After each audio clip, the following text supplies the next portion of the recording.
Hey guys, Amir Bajwa here, and in this video, I want to show you the exact step-by-step sales process that I follow to close $15,000 deals for my agency with just a simple cold email. And I've also implemented the exact same strategy in my clients' businesses, and it has tremendously helped their sales teams with their closing and their entire sales process.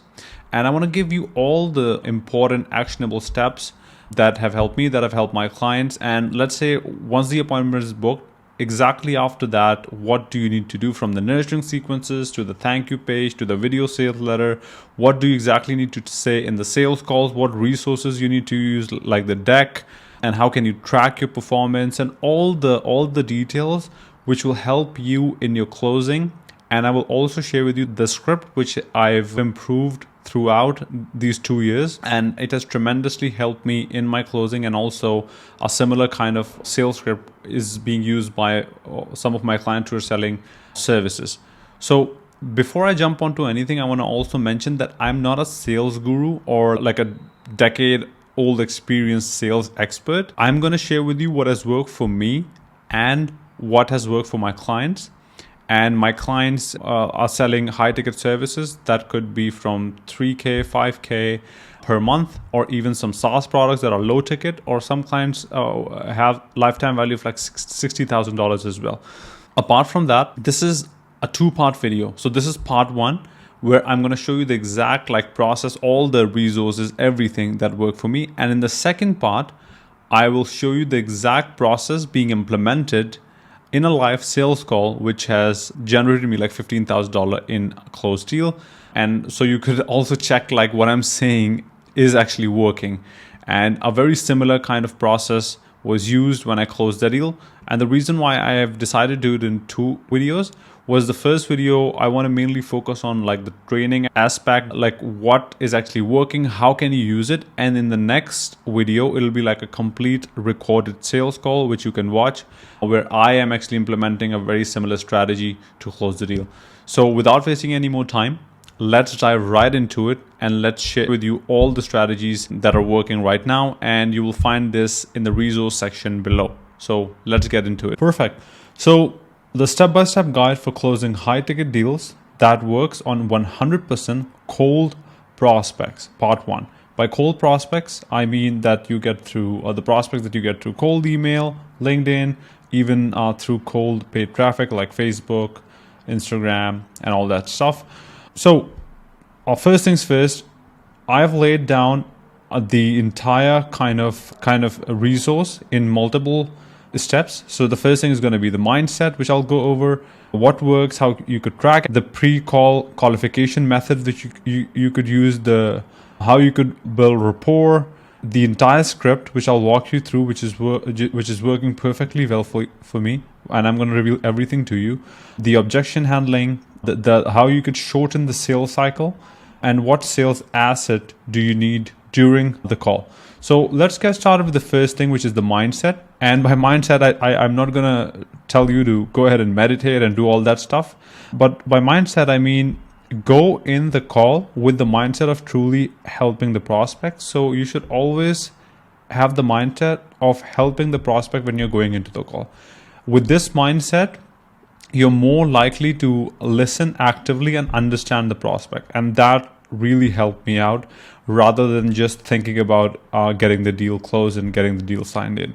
The second thing is understand their problems and show your product as a bridge, which will help them get there. I know this is all kind of simple things, but simple things are mostly forgotten. And if we just get the foundations right, then most of the work is already done. So this is why I've added the mindset kind of thing here. Of course, the more calls you do, the better you'll get. And in the next steps, I'll show you how you could record each call. You know how to record, but how you could track each call. So you can have a feedback form, which you can fill after each call. And you could also record the calls using an AI tool, and then after, let's say you've done like 30 or 40 calls, you can listen to all those calls, and then you can see what kind of objections the prospects are giving you, and then based on that you can input that into your script. So I'll tell you everything. So of course, the more calls you do, the better you'll get. You'll understand the prospects and niche a lot better, so you'll start speaking their language, and you'll slowly start to look like an expert. And this is for you if, let's say, you're just starting a new offer, you're starting in a new industry, if you're a beginner, and XYZ. So the other thing that really also helped me out was focus on the inputs and not the outputs. What does it mean is that when you're starting out in the first few calls, you have to be ready, that you have to understand that in the beginning you might not close deals for the first few calls, and that's completely fine. So you need at least 30 calls to understand the market, to understand the niche, to understand the industry. And this is for the new kind of people. So if you are already selling in the market, then you can just implement the strategy that I'm going to explain in the next steps. The other thing, which is extremely important, this is for everyone, don't ever try to sell to unqualified people, because I've tried doing it.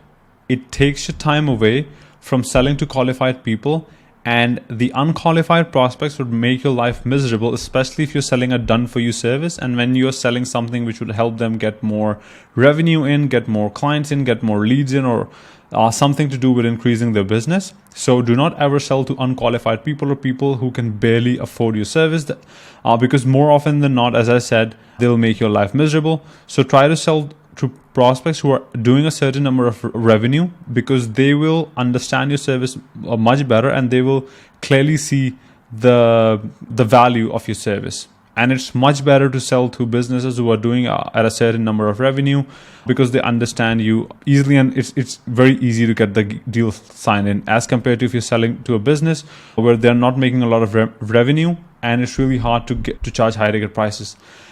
The next thing, apart from the mindset, now let's talk about the actionable steps. So simple offers works really well on high ticket deals, and this is me after doing hundreds of sales calls, and I am and also listening to a lot of sales calls. So if you're selling something which has like 10 different offers with 10 different packages and 10 different price points, the more confusing and complex it is for the prospect to understand, the more hard it'll be for you to sell. Of course, you might have different packages if, let's say, you're selling a SaaS product, or if you're selling like a tier, let's say a premium and XYZ. But if you make it extremely simple, let's say only one offer, 3 price points with, or even 1 price point, 1 offer, I would even go ahead and say, if you keep it like extremely simple, like 1 everything, then the entire process becomes extremely easy. Of course, you can offer payment plans and stuff, right? But yeah, you can have multiple offers, but try to keep everything extremely simple. The third thing which I want to talk about is track every single thing, track all inputs and outputs. So my like AI note trigger of choice, which automatically joins the Zoom call, and you guys might have heard of it already, is fireflies.ai. It works amazingly well. And I've also made like a model myself, where after the call, after like 10-20 calls, I could go to fireflies.ai, I could download the transcript, and I've made my own sales manager inside GPT. And I could tell the sales manager, like, hey, find out all the objections from this call, and then give me all the action like things. So it gives me, points out each single objection and each single concern the client had. So you could also do something like that. So you just download the transcript from fireflies.ai. You paste it inside, firstly, let me see here, the GPT text splitter, because you cannot paste the entire thing in one go inside GPT-4. This is 3, so I do GPT-4.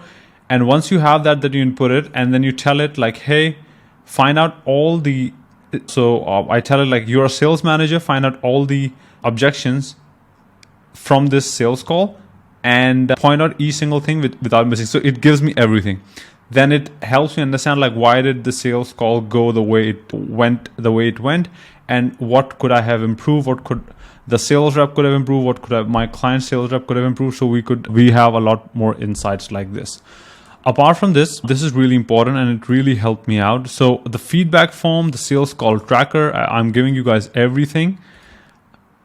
And after each sales call, you could come in here and you have to make 30 sales calls. So don't stop midway. Note down everything you see, and you'll see patterns. Then you can make adjustments in your offer and script after going through this. And this form, I have to give credit where it's due. So something similar was being offered in Sam Evans Consulting Accelerator, which I took a couple of years ago. And you can fill this after each call, and then after a few calls, you will start to notice patterns, and those patterns will help you improve your sales script, improve your offer, improve your service, and things like that, and which will help you close more deals. Apart from the sales feedback form, the script feedback form, what you also need to have, let me put myself here, is an entire sales call tracker. And if you're using a CRM, you could do that. I prefer to keep it here because I use Go High Level for now as my CRM, not Salesforce, not HubSpot, because Go High Level is my CRM of choice. Anyways, so what you could simply do is after each call, you could write down the date here, and you could also do calendar, and you could write down the name, and you can click on like what was the result of the call. And after the entire month or 2 months, then you will see like, hey, I've did 30 calls and these were the results. And you can even simply copy and paste the Fireflies link here, or you can write the outcome like close, did not close, and you can see where did you got the lead from, and then you can make adjustments and changes, of course. Apart from this, this is really important, and also this is extremely important. So what you could do is after you start having calls, you can start filling this sales objection sheet, and this is where the GBD sales manager would also come in handy, which I just explained. If you want, put that in the comment below that you want more explanation on how you could make your own sales manager inside GPT-4, which will help you identify all the small objections, and using that you can come up with you can build an entire objection list which your prospects are having, and then you can slowly come up with the best possible rebuttals or the best possible answers, and then you can start trying them in your sales call and see what's happening.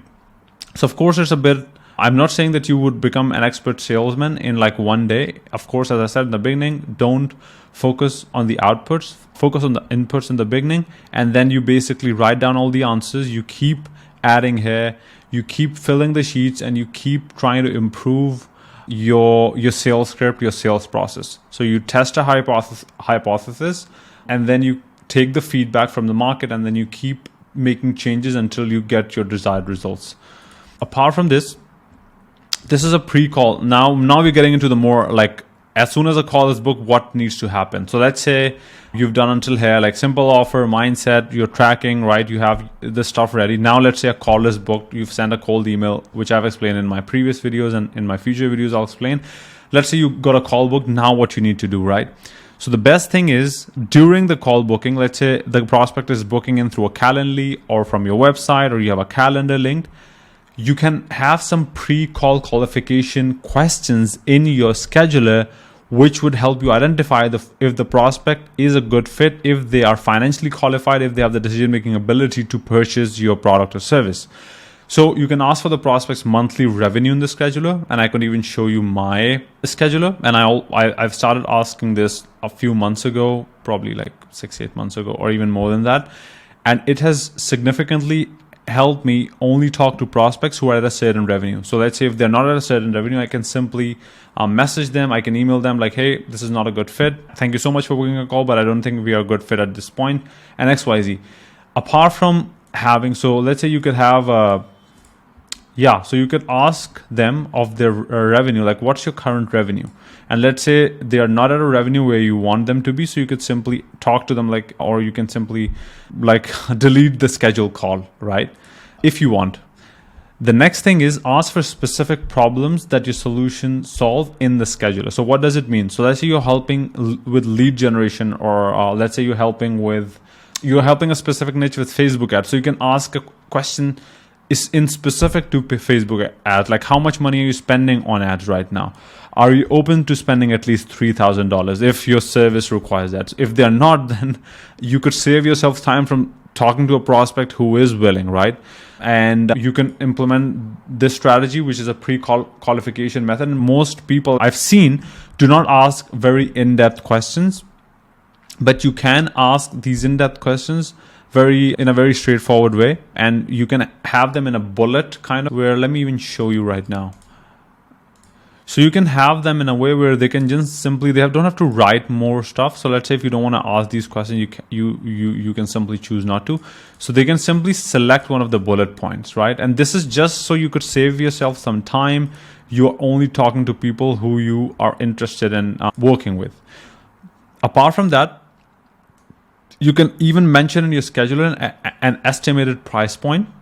The reason why I say this is because then you can see if they're willing to spend this much amount of money, because then you set up the expectations correctly of how much your service is worth. And we're not trying to trick anyone. Like, this is what I was previously thinking, like, should I reveal the price, should I not? But I'm not trying to trick anyone into coming into the call and then pitching them thousands of dollars, which they did not expect it, and they might even have expected that. But what we're trying to do is we're trying to help the prospects, right? So I don't think there's a reason why we should trick them into getting into a call and then pitching something which they were not, and trying to force. Of course, we should try and close the deal, but I've seen it, like, you are open to do whatever you want. I'm just saying this is working. This has worked for me and this is working for me really well.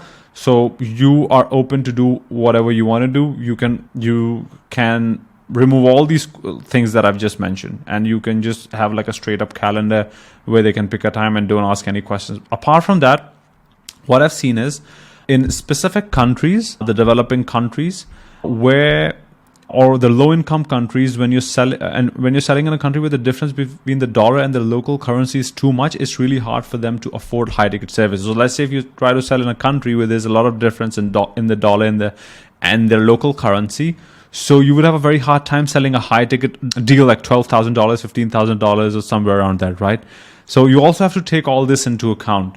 And I'm not saying that you should ask like which country are you from. You can if you want to, but you also have to take these things into account when you are selling a high ticket service, that if you start getting a lot of calls from certain countries where they are not able to afford, so you could simply try and filter it out and make your product or service more centered towards the people who could afford your service, right? The other thing is, how do you build pre-call rapport so you can achieve a buy-in, or the prospect agrees to the sales kind of argument before even the call happens? You do that through a 7-hour rule, which was first mentioned by Daniel Presley in his book called Oversubscribed. Daniel Presley or something. Yeah, so as you can see, there's a 7-hour rule which says that for a prospect to buy your service or for you to close the deal, it takes approximately, and this is not like a hard and fast rule, it takes approximately 7 hours of engagement for them to convert and hand you their card details or buy your service or pay you the money. I'm not saying that it'll exactly take the prospect 7 hours, but you should try to get as many of those hours in as possible. And how you could do that is, I'll just quickly show you, is you can have an engaging video sales letter, which is just a simple video where you're explaining how your service works and how it helped some of your clients, and who is it for, who is it not for, and what are the results they can expect. Like, people try to make these things very complicated, but it's actually not.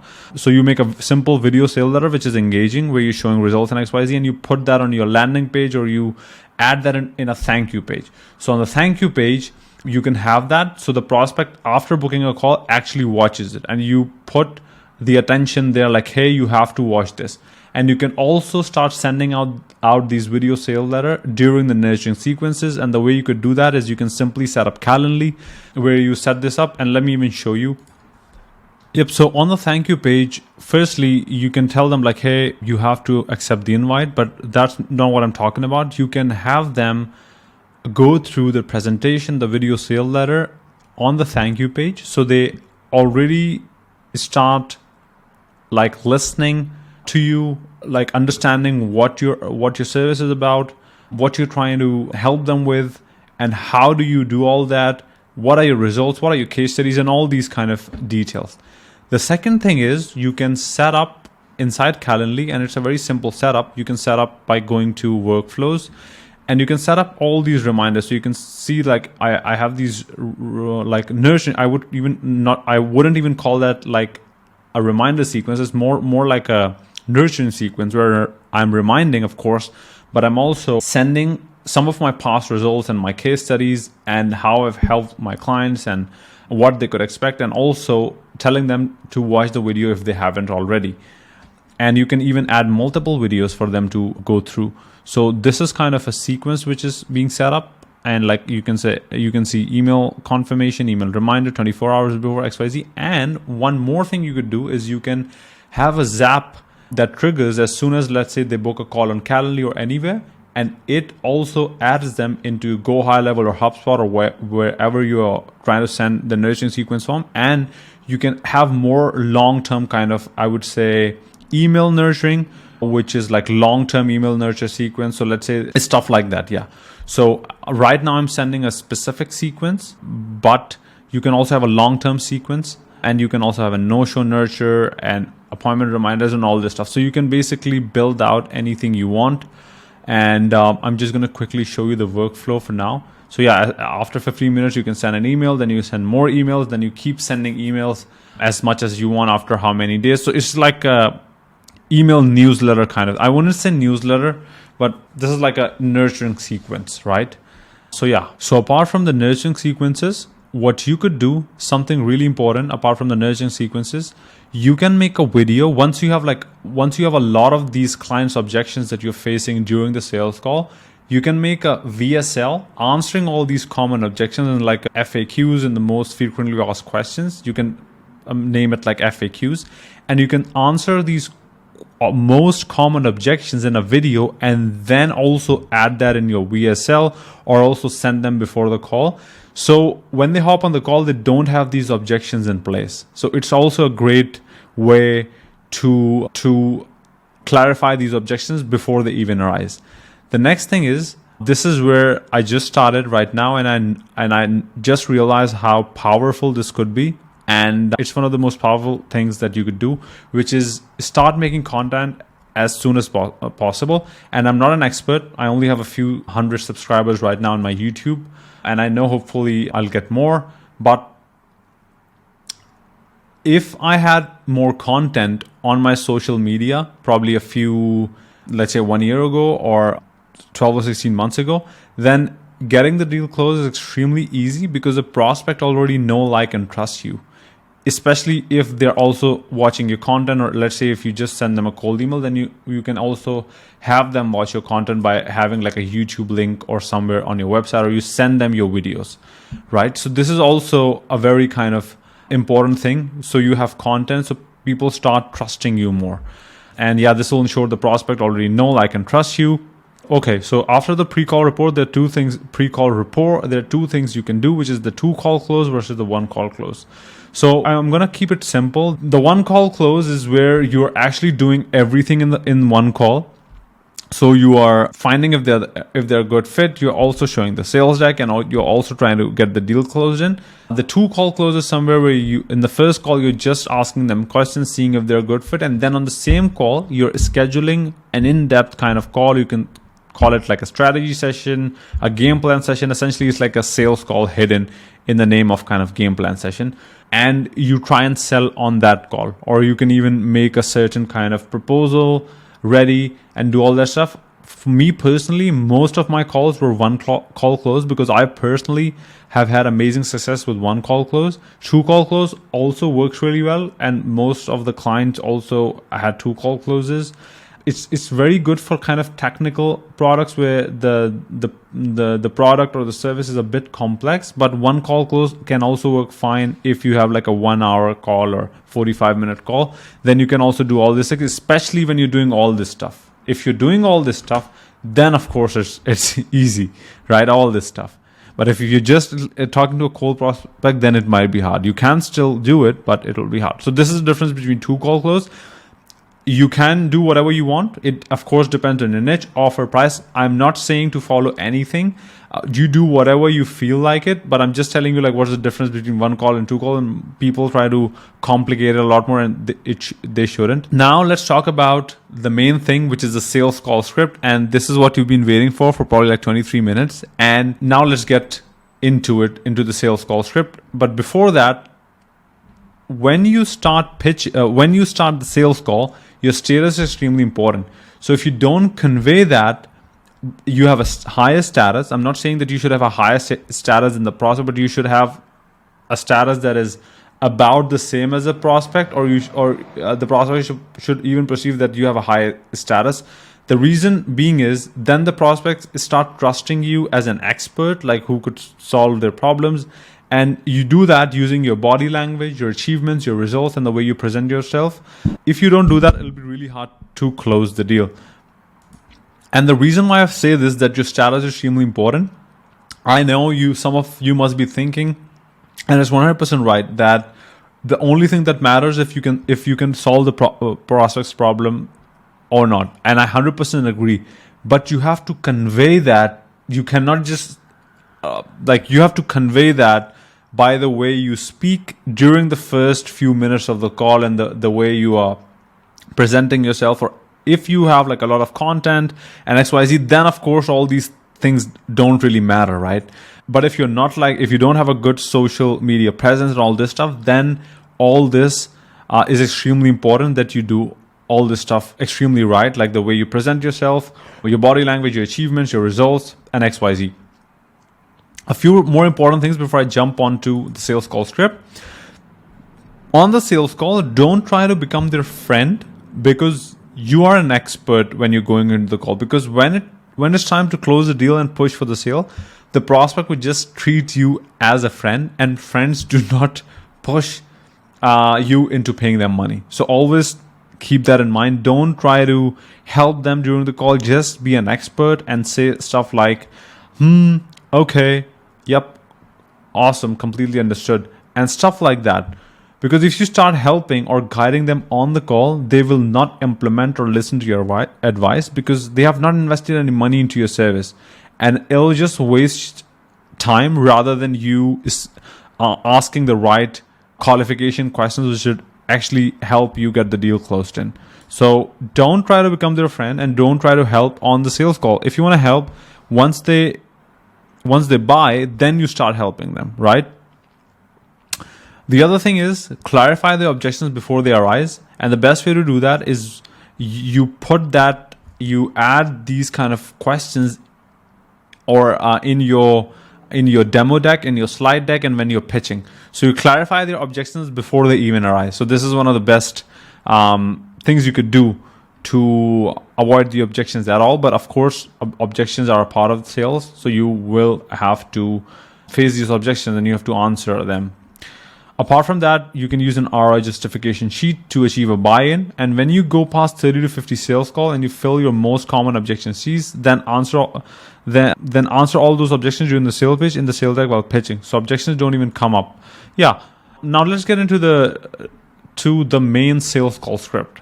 So a very important note, this sales call script is just a template. Change it based on your niche, your product, your service, and your business model. Don't copy and paste the script, but make it your own by changing questions based on your business. Now, let's go into the sales call mode, right? So the goal, what is the goal of the call? So the goal of the call is a few things. The first thing is you need to build your status and set the tone for the call during the first few minutes of the call. If you don't do that, the prospect will lose trust. They will not trust you enough to listen to you like an expert who's asking very specific questions. So you have to take all this into account. The second thing, you ask qualification questions and see if they're a good fit based on their decision making and financial ability. If they're a good fit and your product and service can help them out, you should be able to close the deal. Because the only thing that matters is if they're a good fit, if they have the decision making ability, if they have the financial ability. And if all these four things make sense, then they should buy right there on the call. Get a yes or no on the call. This is extremely important, and you can, like, it's 100% up to you that if you want to implement it or you don't want to implement it. I'm just telling it from experience. Like, this has worked for me and some of my clients. For some of the B2B businesses, it doesn't make sense to say something like, I want a yes or no right on the call. I'm going to show you how you can ask that politely. But if you take a maybe or let me think about it, it's better. It's better than you take a no, because it results in a long sales cycle, which results in opportunity cost. And 99% of the time, the prospects who say maybe, let me think about it, they will never close. That's according to my experience, like 90% almost. If they honestly cannot make a decision on the call for some reason, and you can also feel that, like when you start taking calls, you will start to understand, like, yeah, this prospect is interested, but for some reason he cannot make a decision on the call. He needs to get someone involved and XYZ. Then what you can do is you can get their phone number. You can set a date and time for the next call on the same call, and then you keep in touch on the call. So how do you start the call? The first part of the sales call is you build your status and your rapport. How do you do that? I'm going to show you exactly. So your status is extremely important. If you don't convey that you have a higher status using your body language, your achievements, your results, and the way you present yourself, it'll be extremely hard to close the deal. Don't stumble around and get to the point as quickly as possible. So I'm just going to follow through the script like I'm talking to a prospect. So let's get started. So we're going to start with something like, hey, John, it's Amr. What's up? How's it going? It's going good? Cool. Awesome. So where are you based out of? Awesome. Perfect, John. So I'm based out of Dubai. Have you been here? And then you say, how did you first find out about us? Like, did you receive our cold email, or did you watch our YouTube video, or did you saw one of my posts on LinkedIn? Interesting. John, I know our time is extremely valuable, so I'm just going to jump straight into it. This call is mainly about you and your goals, but I'm just going to give you a quick intro about me and our company so you know what we've done so far. So my name is Amr Bajwa. I'm the founder, or you could say I'm the senior growth consultant or whatever at Corbett. So for the past XYZ years, we've been helping XYZ businesses with client acquisition or lead generation or increasing their revenue, so they could have a predictable system inside their business, right? And the brackets you see here shows that you have to input your own metrics here, right?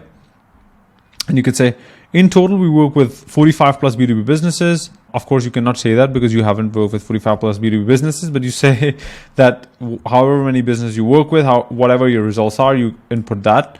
And then you say something like, so they understand that you won't try to sell to everyone. So you say, now in order to see if there's actually a fit, I need to understand a little bit more about your current situation, see where you're at right now. If I think that there's a fit, then I'll explain our step-by-step process, our steps, and all the details. Is that okay with you, John? And then you move forward with the call. So you can, of course, change anything that you want, but something similar to this would work really well. And again, I'm just telling you what has worked for me. You are 100%, like, I would even advise you to change whatever you want. Change what you're comfortable with. Do not keep the script as it is. Change what you want to change. Change what you're comfortable with. Now, the second part is going to be where you gather the information. So this is one of the most important parts of the call. This is where you basically ask all the right questions based on the niche, based on the industry, based on the metrics. So the prospect starts understanding that you are an expert and you are asking the right question and the relevant questions. So as you can see, the note says this is where you ask relevant questions and be specific about the niche's problem, their metrics and other details. If you ask good questions, the prospect will think that you are an expert and you know what you're talking about. If you ask irrelevant questions, you will lose trust. So you could ask, let's go over it again. So you could say, perfect, John. So did you consume any of our marketing assets, that like the video we have on our website, or did you go through any of the marketing assets that we send on your email? And depending on the answer, you could just say, cool, awesome, okay, so I'm just going to walk you through and whatever. And then you can start with like, how are you currently doing whatever job your solution helps them do? So let's say, how are you currently doing your lead generation, or how are you currently doing your Facebook ads, or how are you currently doing your marketing, or how are you currently doing your PR or whatever, right? And then you move to, can you tell me a little bit more about your service? Like, what's the promise? Like, why do people buy your service or stuff like that? Or what's your USP? Let's say if they are in a very competitive niche, so you could say like, what's your unique value proposition or something like that. And then you start asking specific questions on that niche. So what does your revenue look like? And if you're asking questions like these about their personal business income and stuff like that, then you can just say like approximately what does your revenue look like? Okay, cool. And stuff like that. And then you ask like, okay, and what's your cost per lead? I'm just talking about in terms of when I'm offering B2B lead gen. So I ask these questions because then it helps me understand if I can help the prospect and if their numbers make any sense. So I'm just going to give you my example for now. So you could say like, what's your cost per lead? Like how many leads are you generating per month? Okay. And what's your cost per acquisition? Like, do you have any specific numbers on that? Okay. And what's the average lifetime value? And then you basically can calculate based on the lifetime value and cost per acquisition, like how much money they are making in total and all this stuff. So of course you have to know your metrics and numbers. I don't know your business model, so I cannot say for sure. But this is where you basically build kind of a small knowledge base, and you can even take notes while on the call. Or what you can also do, as I also tried it, is you can share your screen and you can have a Google Doc where you're taking all the notes in front of the prospect, so the prospect can also see that you are serious and you're writing everything down. Or you can have like a pen, paper, and you can start writing everything down. So when you're basically pitching, you can add those details, like this will help you with this problem and with this problem, and this will help you with this, it'll increase this metric, and this will also solve this problem, right? Now, this is where you talk about the future situation, like what are their goals. And as you can see, this is where you understand the goals and try to get a tangible outcome that they want to achieve. If they don't have a specific goal, let's say I'm just giving an example, like if they don't have like the number of clients that they want to get, the revenue, whatever you help with, or you're selling something else. If they don't have a tangible outcome, then it's really hard to close the deal because your product or service doesn't really seem important to them. Like it's not like a necessity because it's not really helping them solve a major problem or helping them get to a very important goal. So you can ask questions like, okay, so what do you want your monthly revenue in the next 3 to 6 months? Or what do you want your, how many clients do you want in the next 3 to 6 months? Or what do you want your number of leads to look like that you get in per month, stuff like that. And okay, and what do you want your team to look like, or what do you want your, again, revenue and stuff like that to look like? So you basically ask very specific questions, and of course, once again, it depends on your niche and your industry. I don't know exactly, so but this will really help you out. So the problem isolation, this is where you basically, like, in this part of the call, you ask questions to understand how painful the problem is and how willing the prospect is to solve the problem. You can even dig deep and ask more questions like, how committed are you to solving this problem, X, Y, Z. Again, now once you have like a tangible goal, then you move into asking questions, which is like, what have you tried to achieve this goal on your own? Like, why didn't it work out for you in your own honest opinion? And sometimes you don't even have to ask this question because most of the time the prospect will already reveal in the beginning, like, hey, I've worked with agencies, I've tried this, I've tried this, I've tried doing it myself, I've tried hiring freelancers, nothing worked out. And so you can just totally skip that question. I'm talking in terms of the agency stuff. If it's a B2B business, if you're in a specific niche, again, it'll be a completely different. It depends on your niche. So you can say like, okay, John, so how soon do you want to fix this lead generation problem? They should ideally say like as soon as possible, like yesterday or instantly, like I want to solve this as. Then you can say like, okay, John, completely understood. So really important, like what would happen if you do not solve this problem ASAP? So what's going to happen if you don't get there?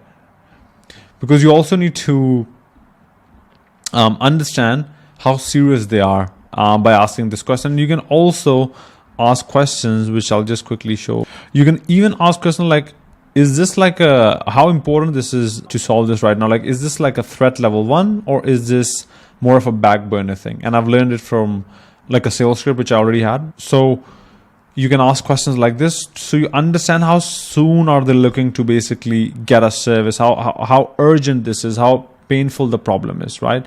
So this is where you qualify, right? So in this part of the call, you're qualifying the prospect for their decision-making ability and if they can afford your product or service. If you're talking to the CEO, founder, owner, you already know they can make decisions. So you can skip this question if you want. And you can skip, or as I said, you can skip or change any of these questions based on your niche industry and see the outcome of the call. And if it's working for you, then by all means, do not use these questions. This is just a template for me.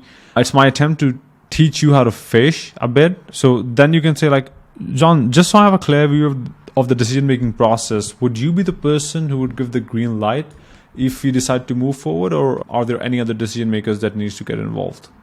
Okay. And you can ask this. And if the prospect says something like, then you can read this, you can add this. And if you skip this, or if you ask this, then this is one of the most important questions. It's an optional thing. You can choose to add it here, or you can add it later. The reason you ask this here is if they don't have the money based on the revenue they're making, or if you feel that they won't be, based on the answers, they won't be qualified at the end. This is why you ask this question here, to try and understand if they'd be willing to spend money on your service.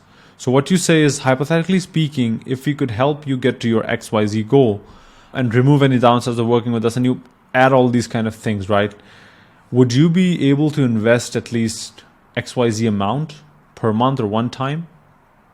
Stuff like that. And then you wait and then you see how they respond. And after asking these questions, prospects might ask questions about like what will they get in this price, the steps, the features, and stuff like that. Then you have two options. If you ask this, if you can choose to not ask this, then either you can go to pitch mode, like directly, like this is what we do XYZ, or you can deflect that question by saying like 100%, like I will explain to you everything in detail. That's not an issue. But what I'm just asking, like if we could move the needle for you by doing whatever our process is, you get your desired result. Would you be able to invest this much money? I'm just trying to understand if financially it makes sense, and if XYZ, you add whatever you want. And then you see what they're saying. And again, the reason you ask this question is so you don't waste your time pitching for 30 or 45 more minutes if the prospect is not financially qualified, aka they don't have the money. And once you start taking a lot of calls, you'll start to see a pattern. You'll see that the unqualified prospects their tonality would completely change once you ask this question. And it's 100% okay. But you will start to understand after like the 20 or 30 calls, once you say this, the prospects who are not willing to invest or stuff like that, their tonality would completely change and stuff like that. This is why I've added the pre-call qualification, so you don't even get this. So if you add this in your pre-call, like, hey, we charge this much money, does it make sense? Then you won't get this. If you think that the prospect is unqualified, if you ask this question, which I've said, the optional question, you can say something like, okay, John, based on the answers, I don't think this is a good fit. So I really appreciate your time and I wish you all the best, but I don't think we'd be able to help you out with the current situation that you're in if they're not able to invest right now. Okay. So this doesn't mean you're giving up and not trying your best. This means you're not selling to unqualified prospects, because smart and ethical salespeople only sell to qualified prospects. And this is 100% okay. And if you choose to ask that question, which is extremely powerful, what you could say if they, let's say, no, this is too much, or why is it not less, or whatever, then you can basically have a rebuttal, something like this. And this is just an example. You can say like, okay, so you are at $50,000 a month, and based on our track record, if we can get you XYZ leads or clients or revenue, whatever, which will add an XYZ to your business and help you get to your ultimate goal in the next XYZ time, is that not worth XYZ amount per month? And you can even pull up and you can say like, here, let me quickly show you the best and worst case scenario based on our past results using the ROI justification sheet. And as I said in the last kind of thing, you need like an ROI justification sheet where you input certain details and it's based on your past results, and you can come up with a number which justifies their investment. And I can even share you my one, and I've already shared it. So yeah, so this is what you do. This is really powerful stuff, because this ROI justification sheet works really well on the prospects or the decision makers who are very data driven and stuff, and they understand the numbers a lot better, and they want to see everything like the number wise. And this is again optional. Again, like this is just a template. So you can also say, okay, and John, and what would stop you from moving forward today if we can help you out? If they say yes, like, hey, I can invest 5K or 10K a month. And then you say, okay, John, and let's say if everything I showed you makes sense, what would stop you from moving forward today? And they should say nothing. Or they would say, I don't make decisions on the call, or I don't want to pay on the first call, or I don't want to be pushed into a call on the first call. Don't worry, you keep moving. Using because at the end I'll show you a specific question you can ask, which will help you get past this kind of objection. So then you can say, this is like a fast overview. Then you can say, based on everything you told me, what we do here is a perfect fit for you. I'm going to quickly give you our value proposition. Then I'll walk you through our XYZ steps, process, our results, our case studies, whatever you have, right? And then you say, is that okay with you, John? Or whatever their name is. And then you basically, it's like a fast overview, whatever your service is. So we help XYZ niche get XY results in XYZ time. You can skip the time. And we use, let's say we use Google Ads, or we use SEO, or we use our SaaS product, whatever you use, and this kind of solution and this kind of method to get you these desired results. And our goal would be to get you to XYZ so you can get XYZ and XYZ consistently. I'm not inputting any information right now because I don't want you guys to copy me. I want you guys to think based on your business and then input the details and see if it fits there. I could even do it right now. I could say, like, we specialize in getting B2B businesses more qualified leads, or we help med spas get more high paying clients, or we help law firms get more, or we help personal injury lawyers get more high value cases, or we help wealth management companies get more high profile people or whatever, leads, clients. And we use YouTube ads, and we use organic SEO to get these results, right? And our goal would be to help you consistently get leads so you can get to your $50,000 revenue or whatever revenue, and also you could build a team or whatever consistently. So let me quickly go over some recent results that our clients achieve. You can say this, right?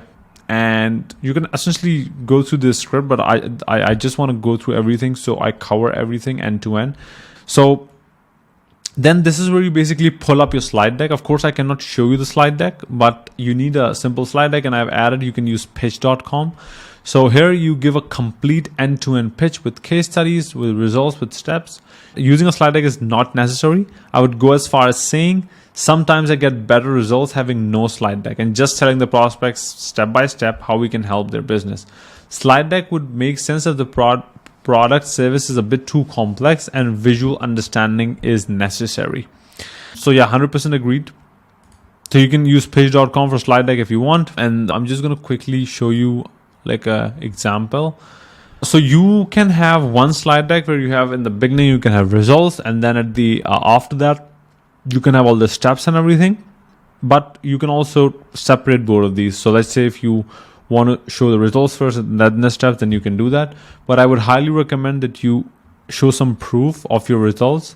Like we've achieved this, we've helped these many clients, we've helped these many clients, one of the clients did this, we've helped one of the clients did this.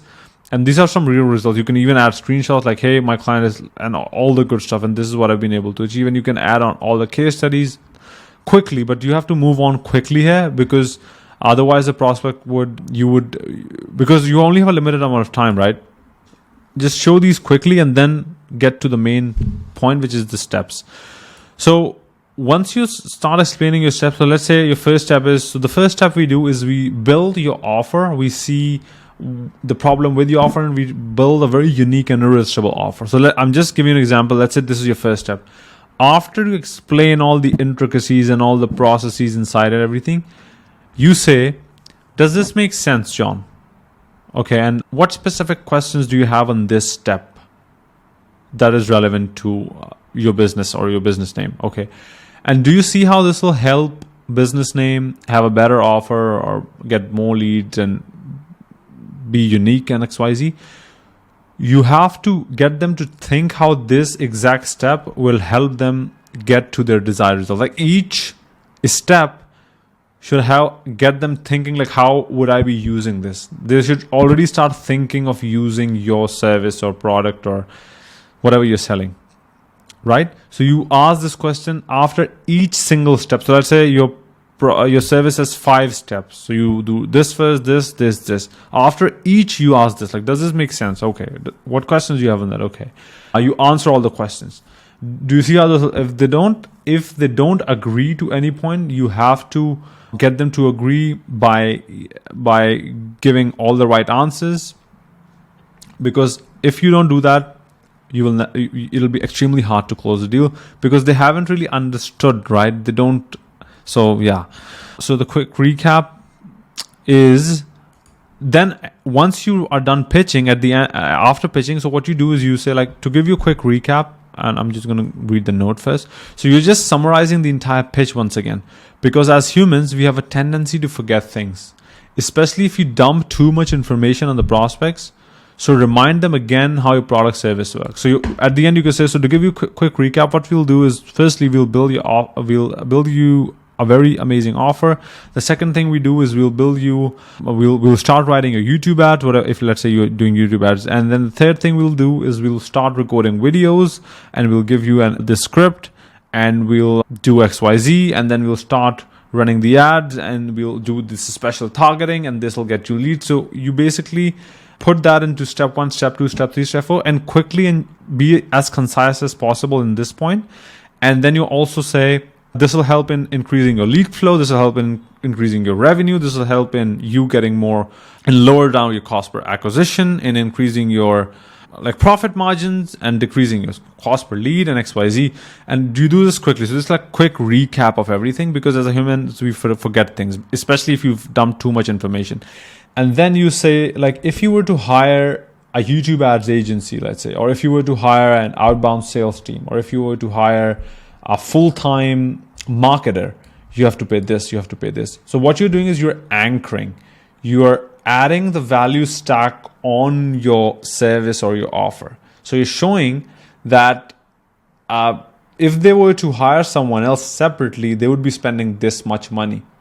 And at the end, you'll say something like, we have all this, and it's very cost effective. So this is what you're doing.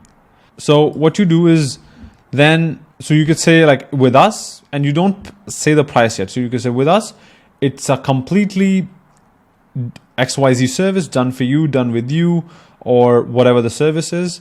And we'll come in and we'll do this and we'll do that. And I'm just saying this and that, so you can input all the special features your product or service has, and you'll have access of everything. And I'm just giving an example in the form of, let's say, template, or you own everything, the marketing assets. You will have XYZ number of calls with the account manager. We'll hold your hand. We'll do this. We'll do that.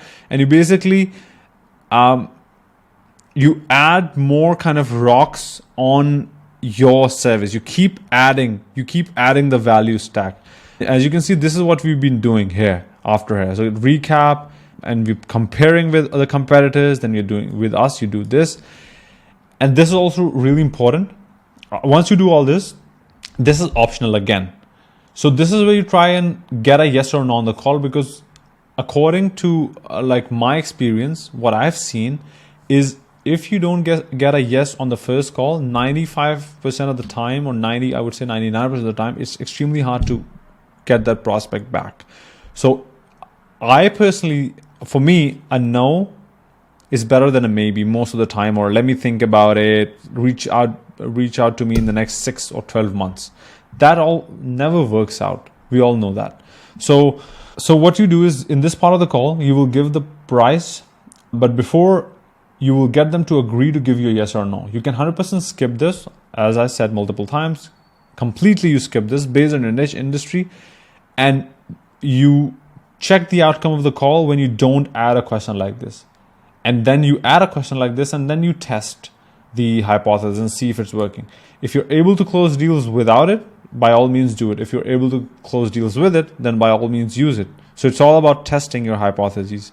So what you basically do is you can ask a question like, John, so before I give you the pricing, I just wanted to do me a quick favor.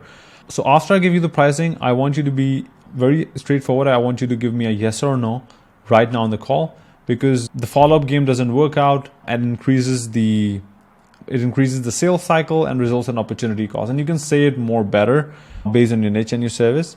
And you can say, can you do that for me, John?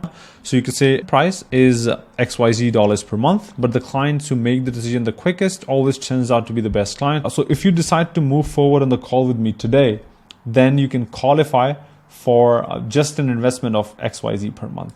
Most people think that you should stay silent here, but what I've seen is if I don't say after this, there's like an awkward silence, and to handle this like awkward silence, it could work for you. I'm just telling you what worked for me, right?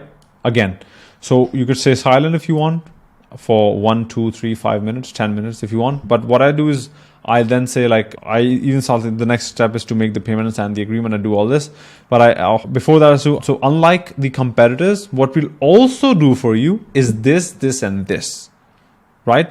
And with this, again, with this, you'll be able to get leads in this much time. You will also solve this extra problem. So you're also mentioning this, and you also save money, or you also save time, or you also save human resource or whatever, and you reach this specific goal consistently. And the note, extremely important, and you will 100% notice this when you start selling. So the prospects who agree into the sales argument and are about to close will start asking specific questions about the service and product. You will notice a pattern. So you can only notice it once you start doing this consistently. You cannot see that in the first few calls. The prospects who have agreed into the sales argument, then they will start asking questions like, okay, tell me, like, how does this feature work out? What if it happens and XYZ? And they 100% are, you can close them as quickly as possible, answer these questions quickly and properly, and then close this deal by sending them a payment link on the call. I've tried both ways. I've tried sending an agreement. It also works out. But what actually happens when you send the agreement first is actually you have to get off the call, and then they start thinking, and then they find something in the agreement, which happens with me all the times. And this happens with me in the sales call I'm going to share with you guys. So try to get the payment first and then send the agreement. But if you want to send the agreement, by all means, send the agreement first. What you could also do is you can say, what you're going to do is I'm going to quickly send you the agreement, and you can have the agreement added in your bookmark. And I'm also going to send you the payment link along with it. And we're going to stay on this call. You just sign the agreement, make the payment. So I can send you the onboarding call link, or I can send you the invite for the onboarding call right now on this call, and this customer success team will email you, or whatever that may be. Now, at this point, if the prospect is again hesitant about the ROI and they start thinking, yeah, I don't think that the numbers make sense and XYZ, then what you can do is you pull up the basic metric sheet, and then you show them again, like, hey, this is what you could achieve here based on our past track record. If we give you this and this is the ROI justification sheet. And this really works well for the buyers who understand numbers better. Now, if you have a risk reversal, add it here, but keep in mind, sometimes it'll attract bad clients, which will make your life miserable. And I've been there like almost a year ago or something. So have a risk reversal which benefits both parties. And then you can say the next step is to make the payment and sign the agreement while we're on this call, so I can schedule you for the onboarding call right now. And now, basically, if the prospect hasn't really agreed into the sales argument, if they haven't understood all the details, if they will show resistance most of the times. And you have to be comfortable in getting a no. Very few people will close at this stage, especially if they are 100% cold prospects. So what you can do, this is where you start actually selling your product or your service. And this is the time where you stand by your service and your product as the best possible vehicle, which will get them to the desired outcome. And then you basically have your rebuttal sheet ready, and you keep the most common objections and the answer in front of you so you can answer them. And let's say they say, I still need to think about it.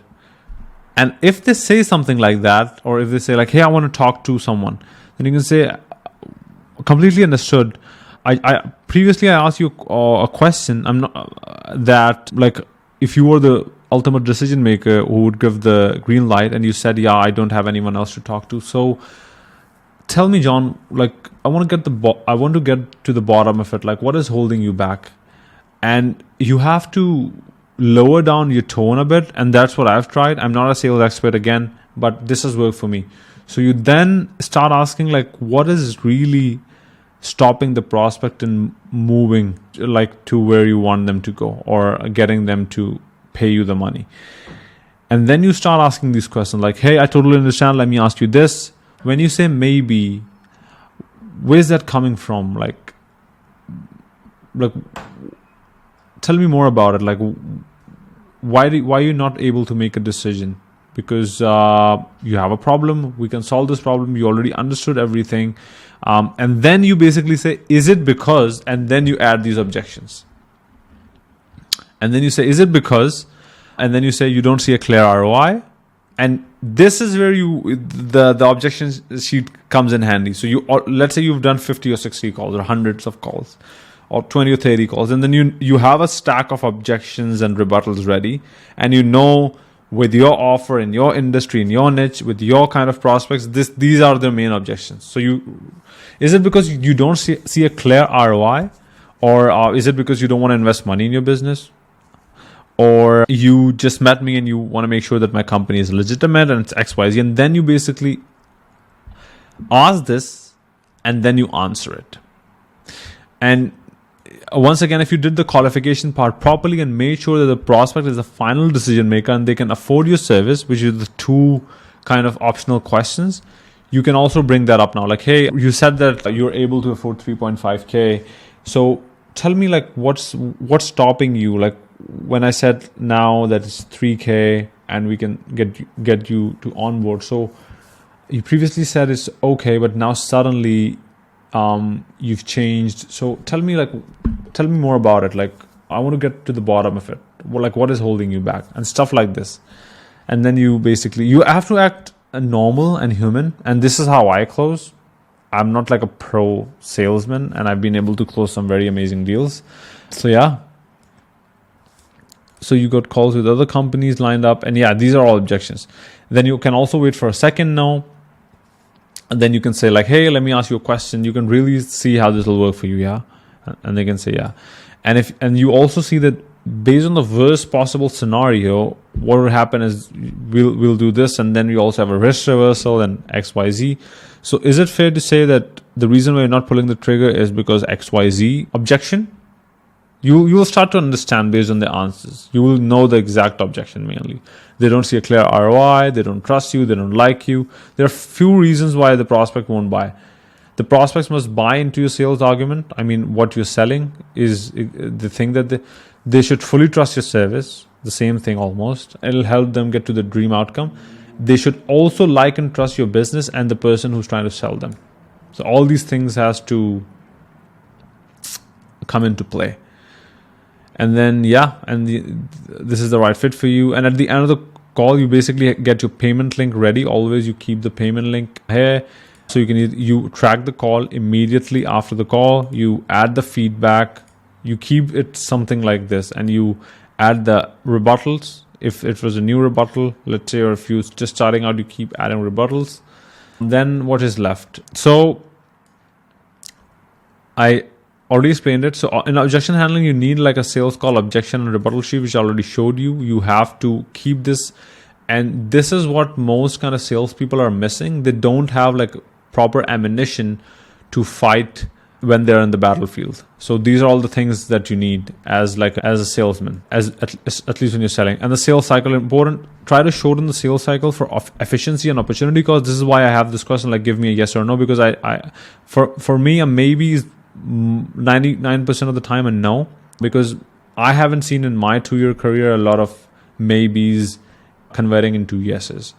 And if it's a maybe, and I understand that the prospect is extremely interested, but something is holding him back and that he needs to solve, then of course I understand. But if it's like just a maybe, let me think about it, all that bullshit, it will never work out. It hasn't for me yet. So 95% of the prospects who say they want to think about it, after you've done everything in order, they won't close. It's just a fact. Don't waste your time on them. Close new deals. After having lots of sales calls, you will start to understand whether the prospect you're talking to is just wasting your time, and or they will not close or they will close. These are the few sales assets that you'll need during the call, which is you need a full sales call script, which I was going through right now. I'm going to give this to you. You'll need the common objections and rebuttals. You need the entire sales call objection sheet, which you keep filling. You need an ROI tracker. I have one for myself, which is very simple, but you need one based on your service. And then you need a slide deck with results and step-by-step process, which I just showed you. And you have to make it on your own. You have to make your own, of course. You cannot copy someone's slide deck because you cannot sell someone else's service. Where's the slide deck? Here. Okay, so as I mentioned, for slide deck, you can use pitch.com, and it's a really great AI-based tool. You could use Google Slides, and you need one slide deck for results, where you show your case studies and all the results that you've been able to achieve. And one is for your process, your steps, your models, however you basically take the prospect from point A and get them to point B, whatever that may be. So I need these things. And this was a long one. And if you're still watching until the end, so thank you so much for taking the time to watch this video. And go ahead and subscribe to the channel, like this video, comment below exactly how you find this video, if this was helpful, if you need more like this, if you want me to talk more about B2B lead generation. The reason why I made this video was because I was trying to make like a whole kind of, I started with lead generation, then I told you how to build this, how to set up the system, how to generate responses, how to get leads. And then I wanted to finish that up. Then I could focus more on the lead gen side of things.